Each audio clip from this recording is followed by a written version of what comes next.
What's up, everybody? My name is Jason, and welcome to EIDL Timelines and how to 10x your money in 5 months. Please do me a huge favor, give this video a thumbs up, hashtag EIDL with your comments below, and don't forget, make sure you join us at trysmallbiz.com. That's trysmallbiz.com, where you can advertise your company for free, or for just $1 a day, you can hire me as a premium member. I'll promote you all over the place to help grow your business. That's once again at trysmallbiz.com. And if you already signed up for free, just hit that red upgrade to premium button. All right, ladies and gentlemen, I am going to get to some timelines on what to expect with the loan and the SBA's response to 120 members of Congress saying, pay everybody who got in before May the 6th, as well as the $6 billion grant bill that's currently in the Senate. When can we expect the vote? What's in it for those that are in middle-income communities? All of that will be covered before the end of this video. But I must spend at least 2 or 3 minutes telling you about something that I would estimate maybe 10 out of 8 billion strong on this planet have done. If you're following me on Twitter at TrySmallBiz, or even Facebook and LinkedIn under the same URL, and Small Biz right here now on YouTube, you know for a fact that we are up 994%, 30 wins and only 2 losses in the worst stock market since 1970. This is the worst first 6 months under Beer Nuts Biden in 52 years. And while the S&P did go down 22%, the year I was born in 1970, it went up 26.5% in the second half of the year. And that's exactly what I think is going to happen. The Fed's going to meet this week. I think we're going to bottom in the first half of August, and that could be it in terms of the next stop being record highs by the end of this year. What? Yeah, I'm talking at, near, or slightly above record highs. Then we'll have to see if it's another leg of the bull market, or are we going to roll over for real. But the market is in the process of bottoming. I sold Bitcoin at 23,274. I just cashed out a QD, and oh my God, I gave you REVB, Robert, Edward, Victor, Bob on Friday at 63 cents. And I gave it to you 20 minutes before the close, and you could have bought it for 4 hours after the market. We sold it this morning at $1.39 for 121% profit. Where is it now? 98 cents. It went to as high as 182. Oh, I knew I sold it there. Oh, did you get out? No, well, I'm still in it. I think it's got another run. 994%. No options, no futures, no leverage, no margin, 100% long only, 30 wins, 2 losses, nearly 1,000% on your money. However, for the past 5 months, I have been begging, pleading, cajoling, threatening, slamming, doing whatever I can to get people to invest $1 friggin' dollar a day at trysmallbiz.com. And while 280 have stepped forward, we've had about 24, close to 10% quit. Most of them quit after the first month. I promote them.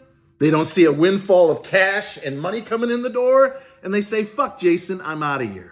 Now, most of them, only 2 have in fact deleted their accounts. Most of them stay, but they totally ghost me. This is why I bought this book. I would strongly encourage you to get it. The Subtle Art of Not Giving a Fuck.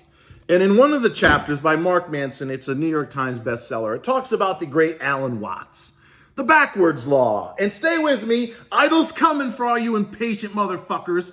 The backwards law, originally propounded by the great Alan Watts back in the 1960s and 70s, basically says the more you want something, the harder you try to get something, the less likely you are to get it. And it works in business and life and, of course, dating. Right, fellas? I'll use myself as an example. When I was younger and I'd call and text and show up at the same club that some girl I was interested in, what happened?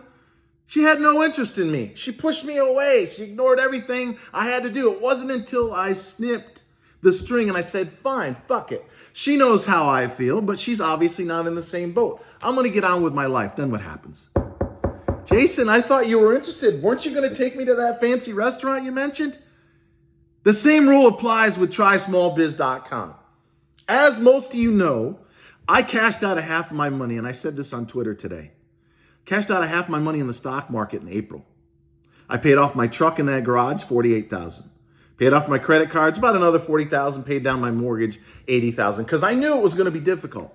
It was going to be expensive to get the website off the ground, to do all the upgrades, to advertise to get 25,000 Facebook followers, as we lose people right now because they're so fucking centered, they're clicking off right now.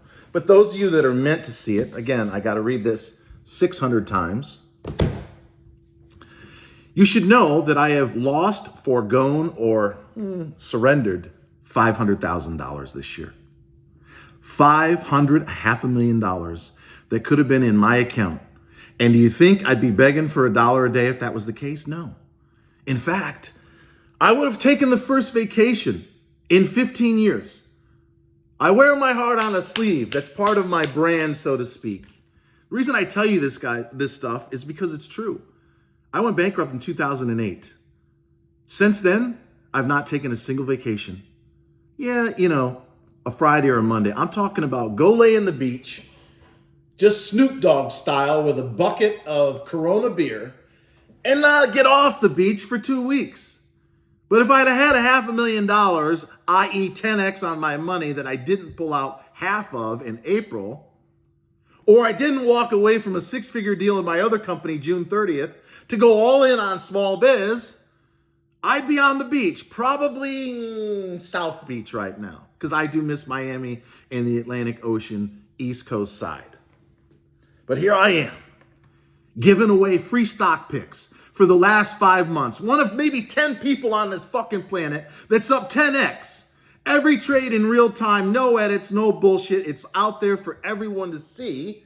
And for the last 2+ years, I've not charged anyone a fucking dime to raise about $3 billion of EIDL loan and grant money. And again, in case you didn't hear me, I need to read this book about 600 times because obviously it does bug me.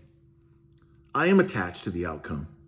I have not totally surrendered, let go and let God. And while we have made huge progress, and about 12% of our site, which is way above the normal average of 4% that convert to premium on a free site, we still have a long ways to go. And yeah, as I have a drink with my friends tonight, I will be lamenting the fact that I left $325,000 on the table in the stock market since April of this year. With that said, I appreciate sticking with me. Get me a premium membership. I promise to read this book and talk about premium a lot less, but I need your support. I just lost or let go of $500,000 fucking dollars. And I can promise you I don't have anywhere near that in the bank right now. I am fairly debt free, which is a good thing, but I'm not bringing in income like I was in my other company.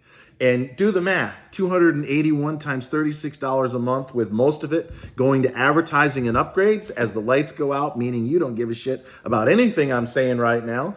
We have work to do. So please get a premium membership, and I promise I will read this and come back tomorrow with a better attitude. All right, EIDL. Oh, it's about time. I made some money with this guy, but come on now. Check out the beard, huh? It's starting to come in. I mean, it's getting Viking-ish. Viking-ish. I drink and I know things. Game of Thrones. All right, we're being told that Ms. Guzman has till the end of this month, which is about 7 or 8 days, to provide an answer to Congress, both the Senate and the House, as to exactly what she's going to do in terms of reopening the EIDL program so that everyone that got in before the deadline of Friday, May the 6th, because as Ben Card and Chris Van Hollen have said, she has transfer authority. We're also being told if there's not enough in transfer authority, they're going to draft up a small bill, maybe $5 billion to go with the $6 billion in grant, or round that bill up to $11 or $12 billion so they can take care of the grants, which would get 600,000 people the 10K they were promised in the CARES Act. That's the grant, and enough to fund somewhere between 10 and 15,000 at most loans that are still stuck in the queue, in some cases as much as 18 months. So here's the deal. If you made it this far, most people didn't. They got sick of me whining about 10xing and giving up $500,000. Oh, people are so self-absorbed. That's why I have to read this, right? I've been pouring my fucking guts out for 2 years. I never charge anyone a dime. I'm so interested in serving the small business community that I can't even take a fucking vacation, even though I can't afford to do it. I can afford to do it, but I don't. Why? Because I'm obsessed with helping small business owners make money in the stock market and at trysmallbiz.com. But I have to learn how to adopt the art, the subtle art of not giving a fuck, or at least not giving such a fuck, right? So, sit tight. We're going to hear something in the next week to 10 days with respect to the loan. The grant is relying on the next inflation number, CPI, in August to come down so we can get a few more Republican votes. There were 12 that signed the letter saying reopen the EIDL loan program. If we can just get 3 or 4 more of those, we'll get to 60. It'll pass the Senate, sail through the House, and I don't know, get 600,000 people, the 10K they were promised in the CARES Act. So until next time, ladies and gentlemen, I know this was tough for some of you, but always remember that I love you, 500,000 short or not, and get a premium membership. You'll be glad you did.